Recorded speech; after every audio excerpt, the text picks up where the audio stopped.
Event to event چلنے والا آدمی ہوں. کوئی بندہ خوبصورت بات کرے گا تو مجھ پہ لعنت ہے اگر میں بدصورت بات کروں, چونکہ میں نے کرنی ہے. او بھائی, نہ میرا کوئی ولن ہے نہ ہیرو ہے.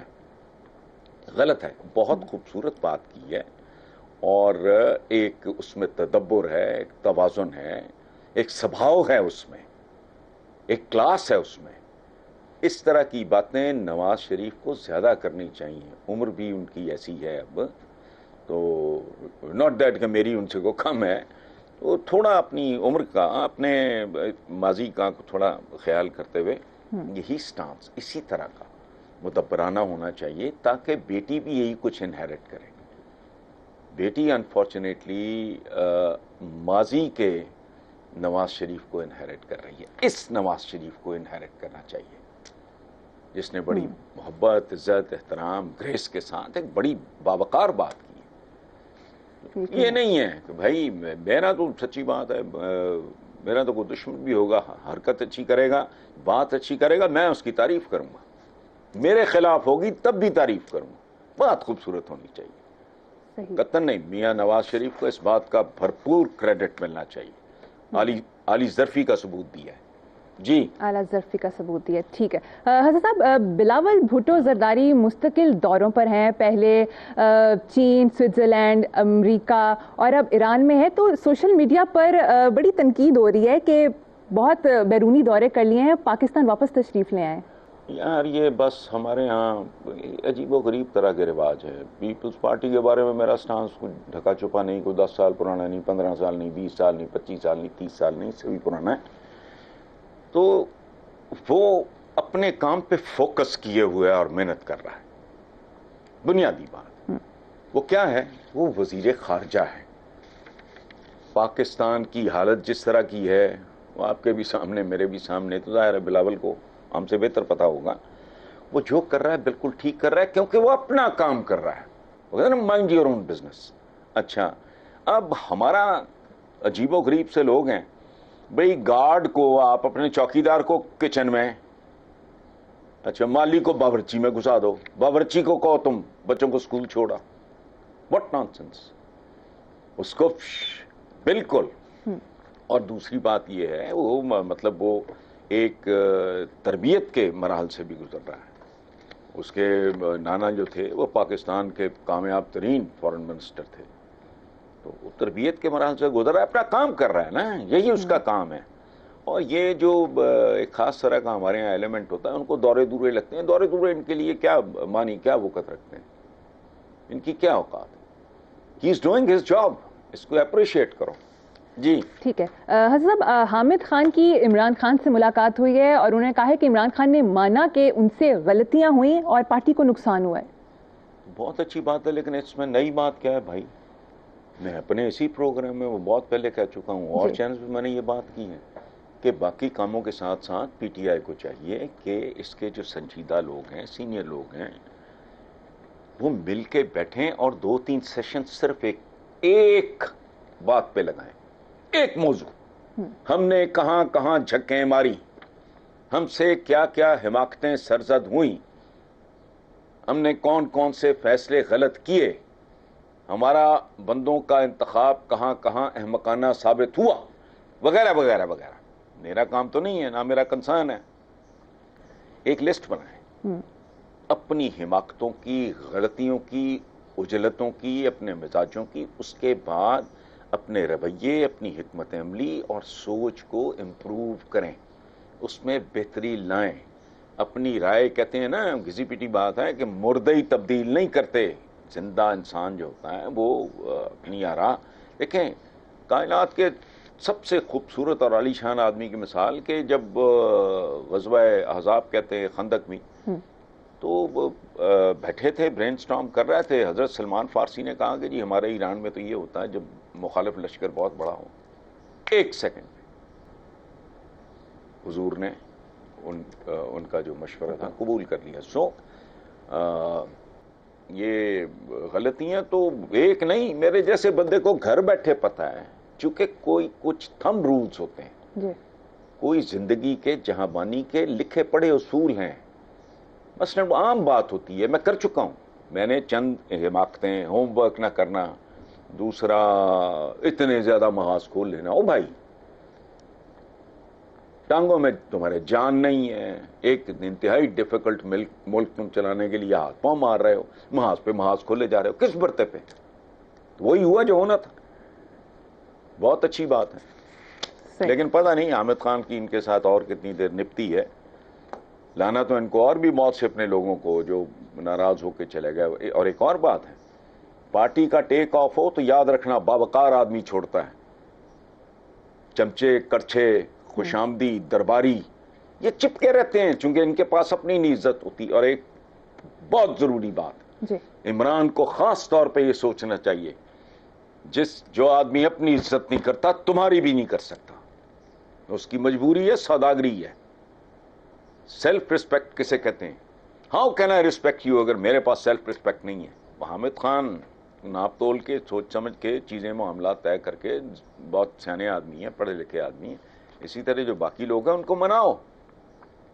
یہ تمہاری شان گھٹے گی نہیں بڑھے گی.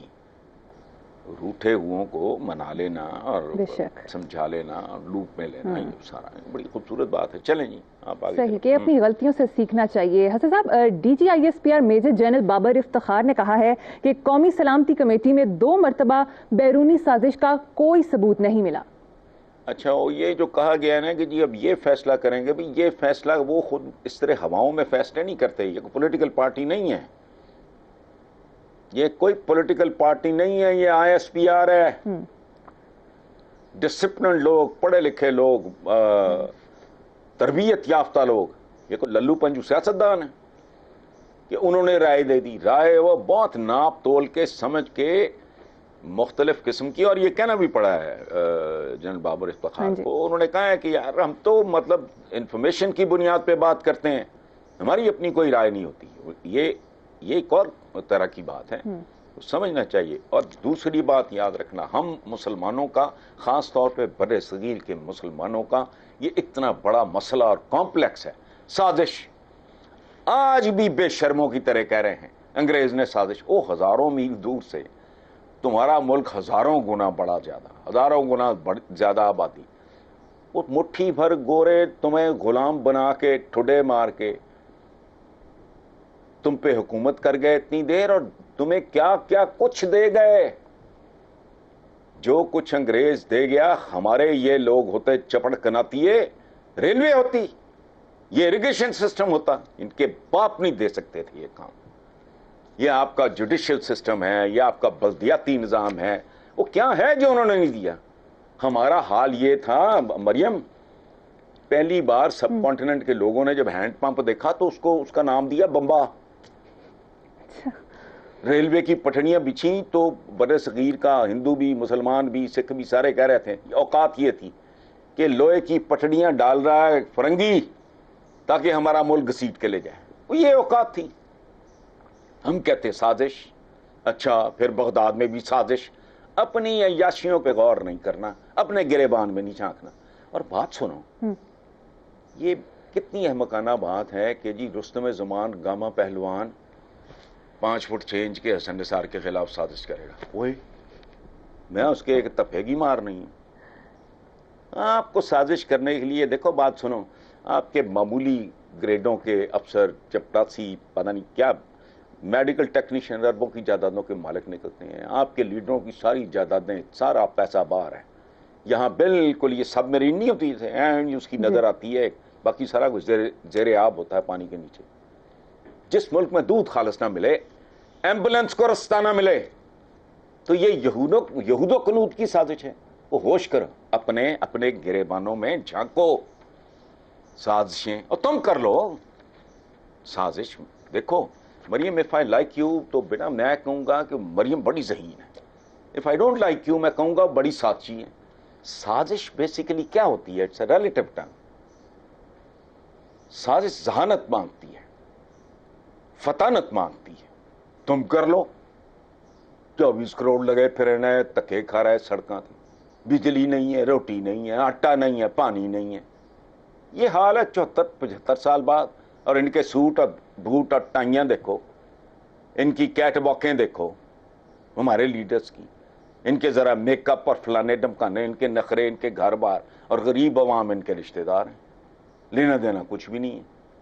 خدا کا خوف کرو، جھوٹے آگے لکھنے والے بھی، اس پرچم کے سائے تلے ہم ایک ہیں، اور تم ایک ہو، ہوش کرو۔ جہاں دوائیاں جعلی، آپریشن غلط، سٹینٹ ڈال دیتے ہیں، جائیدادیں اس ملک کی اشرافیہ کی ساری باہر ہیں، کسی کو کیا ضرورت ہے؟ کون ایک معذور مفلوج مفلوک لال کے خلاف ایک طاقتور متمول سازش کرے گا، سیدھی سیدھی چنڈ مارے گا، یا کسی ملازم کو کہے گا اٹھا کے اس کو باہر پھینک دو؟ سازش کس بات کی سازش؟ ہم تو اپنے خلاف قدم قدم پہ سازشیں کر رہے ہیں، اور اس میں اشرافیہ نہیں، عوام بھی۔ عوام کو گن پوائنٹ پہ انہوں نے کرپٹ کیا ہے۔ قصوروار یہی ہیں جو اس ملک کی سو کالڈ ایلیٹ، جس کا وجود ہی کوئی نہیں ہے، یہ ایلیٹ ہے ہی نہیں۔ چلیں ٹھیک ہے، صحیح۔ حسن صاحب، پی ٹی آئی کے سینیٹر اعجاز چودھری نے ایک بھارتی تھنک ٹینک IDSA کا حوالہ دیتے ہوئے کہا ہے کہ حکومت مقبوضہ کشمیر کو $500 کروڑ میں بیچنا چاہتی ہے۔ بڑا سستا بیچتی ہے اگر یہ صحیح ہے۔ دیکھیں وہ اعجاز چودھری کریڈیبل آدمی ہیں، اور دوسرے حوالہ دے رہے ہیں اگر کسی انڈین تھنک ٹینک کا، تو مجھے نہیں پتا وہ تھنک ٹینک کون سا ہے۔ اس میں خود اچھا، اس میں ایک ایلیمنٹ جو ہم نکالیں گے اسکینڈل کوئی پروپیگنڈے کا یا فلانا یا فلانی وار تو ٹمکانی وار، وہ بھائی اس میں خود ہندوستان کی بھی ذلت ہے۔ اگر یہ سودا ہی کیا ہے انہوں نے، اس کا مطلب ہے ڈنٹ بلانگ ٹو دم۔ بہرحال لمبی بات ہے، ان کی اپنی بھی ذلت ہے اس میں۔ لیکن دیکھو بات سنو، سچی بات ہے، فال آف ڈھاکہ کے بعد اب یہ جس طرح یہ حکومت مارز وجود میں آئی ہے، آپ اندازہ لگاؤ یار، کل تک جو لوگ کہاں کھڑے تھے، کیا بھگت رہے تھے، وہ suddenly they are calling the shots.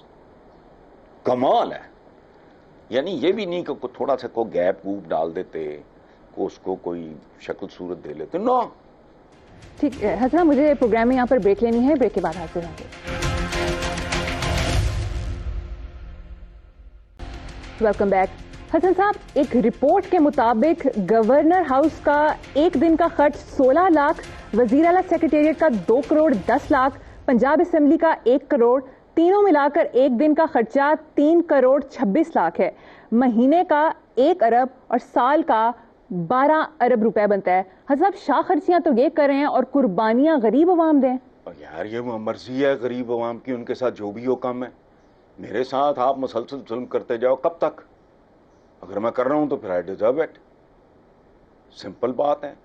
بھائی ان لوگوں کی لاٹریاں لگی ہوئی ہیں، میں اب سے 32 سال ہو گئے میں لکھتے ہوئے، ٹکے کی ورتھ نہیں ہوتی، کس بھاؤ پڑتے ہیں اور ملتا کیا ہے؟ یعنی اللہ معاف کرے، یہ تو اپنے ہاتھ سے اپنا پیٹ کاٹ کے اپنے ہاتھ سے پیسے دے کر چھتر کھانے والی بات ہے۔ کرتے کیا ہیں؟ دیکھو بات سنو، زندگی میں ہوتا یہ ہے کہ بھائی آدمی کسی کو انگیج کرتا ہے، کسی کمپنی میں، کارپوریشن میں، مل میں، جو where ever and what ever, وہ بھائی بندہ دیکھتا ہے کہ یار اس کا کیا یہ جسٹیفائی کر رہا ہے، کیا یہ اپنے اس کے مطابق ڈیلیور بھی کر رہا ہے، تو یہ ڈیلیور کیا کرتے ہیں۔ اور اگر ان لوگوں نے 50% بھی ڈیلیور کیا ہوتا، یہ ہم نے خانساموں کے ناموں پہ پتہ نہیں جیب کترے بھرتی کیے ہوئے ہیں، ہم نے مالیوں کے نام پہ خاکرو بھرتی کیے ہوئے ہیں۔ I don't know why this. بند کرو یہ کام، یا جاؤ صدارتی نظام کی طرف یا کچھ اور کرو۔ اب میں کہوں گا، کہیں گے میں الٹرا ڈیموکریٹ ہوں، سرے عام جھوٹ ہے، پھر کوئی نہیں بولتا کہ یہ ڈیموکریسی ہے، سوال ہی نہیں پیدا ہوتا۔ اچھا ادھر وہ حسن اقبال چاہ دیاں پیالیاں کٹان دے ہیں، اور سبحان اللہ ہے، کل تم کہو گے کہ پانی بھی ذرا پینا کم کر دیں۔ میں ایک زمانے میں بہت عوام چیختا تھا، اب مجھے کوئی سچی بات ہے کوئی دلچسپی کوئی ہمدردی رہ نہیں گئی۔ وہ اتنا ظلم وہ تمہارے ساتھ ہو رہا ہے، برداشت کر لو، تمہاری اولادیں، ان کی اولادیں بھی ان کے پاس گروی پڑی ہوں گی، انہیں کا ہی سوچ کے کچھ کر لو۔ وہ کہتے نہیں کہ ایسی زندگی سے تو موت بہتر ہے، جو اب قیامت آ رہی ہے اور جو آنی ہے ابھی۔ اور ایک بات مسلسل جھوٹ، وہ کر گیا وہ کر گیا، وہ اپنے حصے کا کر گیا. دوسری طرف صاحب مہنگائی بڑھ رہی ہے، پیٹرول کی قیمتوں میں مسلسل اضافہ ہو رہا ہے، سرکاری ملازمین کی تنخواہیں تو بڑھ گئی ہیں مگر جو پرائیویٹ ملازمین ہیں جو 80% ہیں ان کی تنخواہیں کیسے بڑھیں گی؟ یہ ان کے سوچنے کا کام ہے جو ٹھیکیدار ہیں، جو کہتے ہیں کہ دل پہ پتھر رکھ کے یوں کر رہے ہیں، یہ جو کچھ کرتے ہیں دل پہ پتھر رکھ کے، وہ دل لوگوں کا ہوتا ہے. یہ اس بات کی وضاحت نہیں کرتے کہ میں اپنے دل پہ پتھر رکھ رہا ہوں نا. یہ جو آپ نے بات کی ہے بڑی بنیادی پتہ کی بات ہے. سرکاری ملازم جو ہے وہ تو آٹے میں نمک برابر ہوگا. وہ جو پرائیویٹ سیکٹر میں جو لوگ ملازمت کر رہے ہیں ان کا حال کوئی وہ لاوارث ہیں. کیوں؟ یہ جگاڑی ہیں، جگاڑیے. آپ نے یہ سوال اٹھایا ہے نا تو سبحان اللہ، آئی کانگریچولیٹ یو.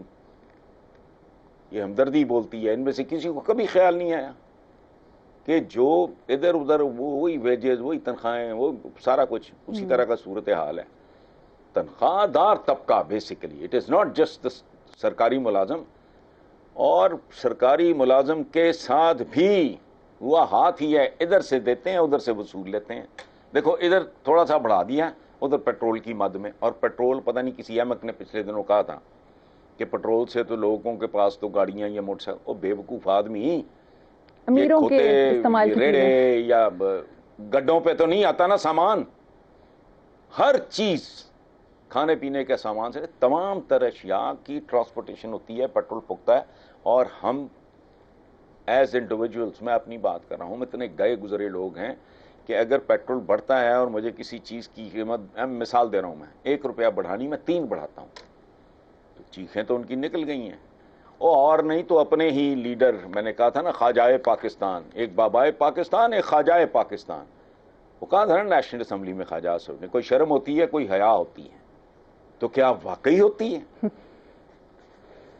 ذرا ہمیں بھی ایک بالکل بھی جھلک نہیں ہے. ہاں جی ٹھیک ہے. دوسری طرف حسن صاحب، پاکستان کے معروف صنعتکار بینکار میاں محمد منشا کے مطابق حالیہ سعودی عرب کے دورے میں پرنس سلمان نے ہمارے حکومتی وفد سے کہا ہے آپ روز آ جاتے ہیں پیسے مانگنے، آپ کیوں کوئی نہیں پکا کام کرتے جس سے کوئی انویسٹمنٹ ہو؟ کہ پکے کام انہوں نے تھوڑے کیے ہیں. خربوں کی جائیدادیں، بینک بیلنس، اولادیں، کام کاروبار، پتہ نہیں کدھر کیا کیا کام ہے، تو سارے پکے کام ہیں. یہ پرنس سلمان کو تو نہیں پتا نا کہ ان کے پکے اور کچے کی نوعیت کیا ہے. اپنی اپنی ڈیفینیشن ہوتی ہے نا جی. تو ایم بی ایس کو نہیں اندازہ ہوگا کہ یہ سارے کام پکے ہی کرتے ہیں، لیکن وہ اپنے لیے کرتے ہیں. اور گداگروں والی صورتحال ہے، اندازہ لگاؤ. اسی طرح کا ایک بہت بدصورت منظر ترکی میں دیکھنے کو ملا. تو کس کس کا بندہ رونا روئے. پہنچ جاتے ہیں وہاں کشکول اٹھا کے. اچھا بات ہے بھی دلچسپ، پوری قوم کو پتہ انہوں نے کیا بنا لیا ہے. جیسے پیشہ ور لوگ جو ہیں نا، گینگز ہوتے ہیں گداگری کو نا رن کرنے والے، وہ کیا کرتے ہیں، یا معذور بنا دیتے ہیں کم عمر بچوں کو خرید کے، یا معذور لوگوں کو اکٹھا کر کے ریڈیو پہ ڈال کے ان کو دکھا کے بھیک مانگتے ہیں. ان کو تو نہ ڈھنگ کا لباس ملتا ہے نہ کھانا ملتا ہے، ان کو دکھا کے بھیک ملتی ہے. واللہ اللہ خیر سر. اور 1-2 ملکوں کی مجھے یاد کرانا 1-2 دن میں تھوڑا ورکنگ کر لوں. انہوں نے IMF کو صاف کہا تمہیں نہیں پتا، تمہاری دی ہوئی بھیک یہی کھا جاتے ہیں آدھے سے زیادہ، ان سے وصول لو باقی ہم سے لے لو. حسن پر مسلم نون کے جاوید لطیف نے کہا ہے کہ ہمارے پاس عوام کو دینے کے لیے کچھ بھی نہیں ہے. آپ کے پاس پہلے بھی کچھ نہیں تھا، اس سے پہلے بھی کچھ نہیں تھا، اور اس سے پہلے بھی کچھ نہیں تھا. عوام کو دینے کے لیے اب کچھ بھی نہیں ہے. وہ پہلے کیا تھا، اب کیا ہے، اور جو تم کل کی بات کر رہے ہو کل بھی کچھ نہیں ہوگا. بیسیکلی جاوید لطیف کو ایک بات کا کریڈٹ جاتا ہے کہ وہ بندہ، ان کے چند خوبصورت لوگ جو اچھی بات کرتے ہیں، گفتگو کم از کم اچھی ضرور کر لیتے ہیں، ہی از ون آف دیم. میرا سوال ہے جاوید لطیف سے، اور تم لینے کیا آئے ہو؟ چلو مجھے یہ بتاؤ. اور مجھے تم ڈوبتے ہوئے کسی جہاز کی، مجھے آپ کہو کیپٹن بن جاؤ، میں ہاتھ جوڑ دوں گا. ایک مرا مکا پروجیکٹ، نقصان، دیوالیہ، مجھے کہو کہ آ کے اس کے سی ای او بن جاؤ. میں آپ کو ایک بات بتاتا ہوں. مجھے بے نظیر بھٹو صاحب نے کہا کہ مساوات کو آپ سنبھالو ایڈٹ, تو میں نے ایک سیکنڈ نہیں سوچا. میں نے کہا بھی نہیں, میرا کام نہیں ہے, اور یہ فیکٹ ہے. میں پیریوڈیکلز کا آدمی تھا, منتھلیز ویکلیز میں میرا ایک سٹینڈنگ تھی, اس کا مجھے تجربہ تھا. میں نے کہا ڈیلی میں تو واقف ہی نہیں. تو کرنے کیا آئے ہو تم؟ تمہیں نہیں پتا تھا ملک کے سال میں, اور تم نے تو یہاں پہنچایا تھا, یہاں تک تم نہیں جانتے تھے. لیکن پتہ نہیں یہ اندر سے سوچتے ہوں گے کتنا بے وقوف آدمی کیا تقریر کر رہا ہے. ہم تو اپنے کیسز سیدھے کرانے آئے ہیں, یا ہم اس خوف کی وجہ سے آئے ہیں کہ یہ اگر عمران نے آخری کو 6 مہینوں میں کوئی تگڑم, حالانکہ کوئی نہیں ہونا تھا, ہونا ہمارا کچھ نہیں تھا, لیکن یہ خوف زدہ تھے کہ اگر یہ ٹیبلز ٹرن کرنے میں کامیاب ہو گیا تو ہم تو مستقل فوت ہو جائیں گے. مجھے کوئی بتا دے نا, جاوید لطیف بتا دیں مجھ سے, میں حاضر ہو جاتا ہوں, مجھے بلا لیں. انہوں نے F-16 پہ بیٹھ کے اڑتا تیر پکڑا, اس کے سامنے جائے کھڑے ہو گئے. F-16 پہ بیٹھ کے اڑتے تیر کے ضرورت کیا تھی, سوائے اس کے کہ تمہارے کو ظاہر ہے کوئی نہ کوئی موٹیوز تو ہوں گے. یہ تو آپ لوگ بھی جانتے تھے. تجربہ کار کدھر گیا تمہارا تجربہ؟ تم لوگ 30 40 سال چمٹے رہے ہو, تو ملبہ ڈال رہے ہو اس آدمی پہ جو 3.5 پونے 4 سال مشکل جس نے گزارے. نہ کرو اس طرح, کل وہ پھر آ کے وہ تم پہ ڈال دے گا, وہ پہلے بھی ڈالتا رہا. بھائی مت آؤ نا. اگر میں یہ سمجھتا ہوں مریم کہ آپ یہ پروجیکٹ جو میرے سپرد کر رہے ہو یہ سوائے میری ذلت کے یہ کچھ نہیں ہے, میں نہیں قبول کروں گا. جو مرضی کر لو. آتے کیوں ہیں؟ کیا بات, دیکھ بھال نہیں کر سکتے تو گھستے کیوں ہو یہاں ایوانوں شیوانوں میں؟ باقی آپ نے بتا دیا گورنر کتنے میں پڑتا ہے, فلاں کتنے میں پڑتا ہے, ان کا حساب تو لگاؤ. وہ ان کو تو اس سے 100 گنا کم ان کی قیمت کوئی نہ دے. اگر بردہ فروشی کا زمانہ ہو اور ان میں سے کسی کو لے جاؤ آپ غلاموں کی منڈی میں اور بیچنے کی کوشش کرو, آپ کو ان میں سے کسی کا 5000 نہ ملے. ابھی یہاں پہ ہم ایک بریک لیں گے. Stay with us. Welcome back. Hasan صاحب, اب ہم اپنا سیگمنٹ ریپڈ فائر کر لیتے ہیں. تو پہلا سوال یہ ہے, گڈ اور گریٹ میں کیا فرق ہے؟ اور کیا دشمن ہے ایک دوسرے کے؟ Good is the enemy of great.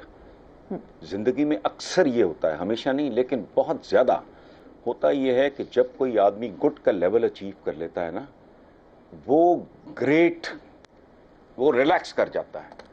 وہ گریٹنس تک جانے سے نا وہ پھر ریلیکس کر جاتا ہے. So good basically is the enemy of great. زندگی میں بے شمار لوگ ہیں جو گریٹنس تک پہنچ سکتے تھے لیکن پہنچے اس لیے نہیں کہ انہوں نے گڈ کا لیول یا ویری گڈ کا لیول اچیو کر لیا اور ریلیکس کر گئے. چلیں جی نیکسٹ. 3 ہفتوں میں مہنگائی کے 3 سونامی آ گئے ہیں. 21 دنوں میں پیٹرول 85 روپے, ڈیزل 120 روپے فی لیٹر بڑھا دیا گیا. دیکھو بات سنو, بڑے سے بڑا خاندان مر گیا, ان کے نام و نشان مٹ گئے دنیا سے. 20 بار میں کہہ چکا ہوں, آٹومنز, مغل, صفوی, زارز آف رشیا کیا ہے. عوام زندہ تھے, عوام زندہ ہیں, عوام زندہ رہیں گے. یہ جو مرضی کر لیں, ان کا انجام کتنا عبرتناک ہوگا آئی کانٹ پریڈکٹ. اچھا, یہ اور ایک بات سن لیں تاکہ ذہنی طور پہ تیار ہو جائیں لوگ. یہ جو کہتے ہیں نا ابھی تو پارٹی شروع ہوئی ہے, ابھی دیکھتے جاؤ ہوتا کیا ہے. یہ زلزلہ در زلزلہ, یہ ایک بات یاد رکھنا, سونامی پتہ کیا ہوتا ہے؟ سونامی کا جو پہلا راؤنڈ ہوتا ہے نا وہ اتنا خطرناک نہیں ہوتا. یہ پہلا راؤنڈ ہے, اس میں پھر لوگ ریلیکس کر جاتے ہیں جن کو تجربہ نہ ہو. دوسرا اچھا وہ سکون ہو جاتا ہے. اس کے بعد دوسرا راؤنڈ آتا ہے گیپ کے بعد, وہ بہت خوفناک ہوتا ہے. اس کے بعد پھر سکون ہو جاتا ہے. اس کے بعد پھر سائیکلون. سونامی تو ہمارا رکھا ہوا نام ہے, سائیکلونز کی میں بات کر رہا ہوں. تو اس ملک میں یہ انہی کی کوششوں سے. اچھا ابھی آ گئے ہیں نا, تو مریم نواز کا نعرہ مجھے یاد آیا, میاں جدوں آوے گا تو لاگو پتہ جاوے گا. تو لاگو پتہ جاوے گا, بلکہ پتہ لگ رہا ہے, مزید پتہ لگے گا, مزید پتہ لگے گا. ہم باتیں سن کے یا کتابیں پڑھ کے نہیں سمجھتے. ہمیں جب تک حالات ڈنڈے نہیں نہ مارتے ہمیں سمجھ نہیں آتی. آ جائے گی. اللہ خیر کرے گا. جی صاحب اگلی خبر بڑی افسوسناک ہے. سوشل میڈیا پر ایک وائرل ویڈیو ہے جس میں بلوچستان کا ایک تھانے میں ایک بندہ منتیں کر رہا ہے کہ مجھے جتنا مرضی مار لو واپس جیل میں ڈالو, کم از کم روٹی تو کھانے کو ملے گی. ادھر حیدرآباد میں رکشہ ڈرائیوروں نے پیٹرول کی قیمتیں بڑھنے پر اپنے رکشوں کو آگ لگا دی ہے. اب دیکھنا یہ ہے کہ رکشوں کو لگائے جانے والی آگ یہاں سے پروموٹ ہو کے جاتی کہاں ہے. اللہ نہ کرے یہ سری لنکا کی طرح کہیں رہائش گاہوں مخصوص لوگوں, اس کی طرف تو اس کی ڈائریکشن نہیں ہوگی. اور یہ انتہا ہے. اور بات ٹھیک ہے, ایک عام آدمی کی جو زندگی ہے, جس طرح کی وہ زندگی گزار رہا ہے, اس کے لیے تو جیل حوالات کروڑ گنا بہتر ہے. روٹی کپڑا مکان پورا ہے وہاں. جیل میں آپ کو وہ پتہ نہیں ملتی ہے, وہ ایک ہم نے تو فلموں میں ہی دیکھا ہے, وہ ملتی ہے وردی سی, آپ کو نمبر لکھا ہوتا ہے, آپ کا کھانا مل جاتا ہے ٹائم پہ, کمپنی مل جاتی ہے. آپ کو پتا ہے غربت کی انتہا کیا ہے؟ کہ مردہ دفنانے کے لیے بندے بھی دستیاب نہ ہوں. ہائٹ آف پاورٹی یہ ہے, قبر آپ افورڈ نہ کر سکیں, کندھا دینے کے لیے آپ کے پاس بندے وافر موجود نہ ہوں. یہ ہے جو معاشرہ ہے, یہ جمہوری جہنم میں تبدیل ہوتا جا رہا ہے. جمہوری جہنم, سمجھ رہے ہو؟ اور یہ اب اس سے کم نہیں ہے. میں بجلی کے بلز دیکھ کے بندہ کہتا ہے خدا کا یہ ہے کیا. اور اگر اس لیول پہ اسمال فیملی تو بڑے, آج یہ لگژری ہے کوئی یار, یہ کوئی جلوہ طور ہے جو حضرت موسیٰ کو دکھایا گیا تھا. یہ بجلی ہے بھائی, سن 2022 میں it is one of the basic requirements of a human being. اگر تم اس کو ہیومن بینگ سمجھتے ہو, اس کی بنیادی ضرورتوں میں سے ایک ہے. اب دیکھنا یہ ہے کہ یہ جو آگ لگی ہے اور پھیل رہی ہے, یہ آگ لگانے والے اس کو بجھاتے کیسے ہیں؟ اصل سوال تو یہ ہے. صحیح. حضرت صاحب, خورشید شاہ نے کہا ہے ہم نے پارلیمنٹ کو مذاق بنا دیا ہے. پارلیمنٹ کا مطلب کیا ہے؟ پارلے سے نکلا ہے یہ لفظ. ایسی کوئی چیز ہے سوائے ایک دوسرے کے گریبان پھاڑنے کے, دستاویزات پھاڑنے کے, گالیاں دینے کے, جپٹیں مارنے کے, شور شرابے کرنے کے. یہ پارلیمنٹ کا لفظ ہے, اس کا ایک مطلب ہے نا بھائی, اس کا ایک اوریجن ہے, اٹھا کے دیکھ لو آپ. اور پتہ نہیں خورشید شاہ صاحب پہ یہ راز اب کیوں کھلا ہے, پارلیمنٹ, جمہوریت, یہ کیا ہے سارا کچھ؟ جمہور برباد ہو گئے 74 سال میں یار. میں نے بتدریج ان کو نیچے سے نیچے سے نیچے جاتا دیکھا ہے. 2 ٹرمز ہیں میری زندگی میں جس میں نے لوگوں کو نسبتاً آسودہ دیکھا ہے. ایک تو قناعت تھی. ایوب خان کے زمانے میں بے شمار ایسی چیزیں نہیں تھیں جو اب ہماری مطلب لوئسٹ جو لیول ہے اس کی وہ بنیادی ضروریات زندگی میں شامل ہو گئی. اب آپ کے سرونٹ کوارٹرز میں بھی ریفریجریٹرز ہوتے ہیں, ٹی وی ہوتے ہیں, فلانا. وہ ایک ایوب خان کا زمانہ لوگ شانت تھے. اس کے بعد پرویز مشرف صاحب کا دور مجھے کو نسبتاً بہتر لگتا ہے. باقی تو یہی ہونا ہے کس کے زمانے میں کیا نہیں ہوا. چودھری شجاعت حسین نے کہا ہے سیاست تماش بینوں کے ہتھے چڑھ گئی ہے. یہ تو مدتوں سے ٹھگوں اور تماش بینوں کے ہتھے چڑھی ہوئی ہے. چودھری صاحب کو اب خبر ملی. جی, ایک ٹویٹر صارف نے سوال کیا ہے کہ اگر ضمیر فروشی پر ٹیکس لگا دیا جائے تو کیا ہوگا؟ اگلی پچھلی کسریں نکل جائیں گی, آپ IMF کو پیسے دینے شروع کر دو گے. وزیر خزانہ مفتاح اسماعیل نے کہا ہے 2 مہینے بعد بجلی کے بل سے الیکٹرک شاک لگے گا. اس طرح کی باتیں کر کے یہ شاید مینٹلی لوگوں کو پریپیئر کر رہے ہیں. تو اٹ از ریٹن آن دا وال. صاحب, پروگرام کا وقت یہاں پر ختم ہو گیا ہے. اپنے ویورز سے اجازت چاہیں گے, آپ سے ملاقات ہوگی انشاءاللہ تعالی نیکسٹ ویک. اللہ حافظ.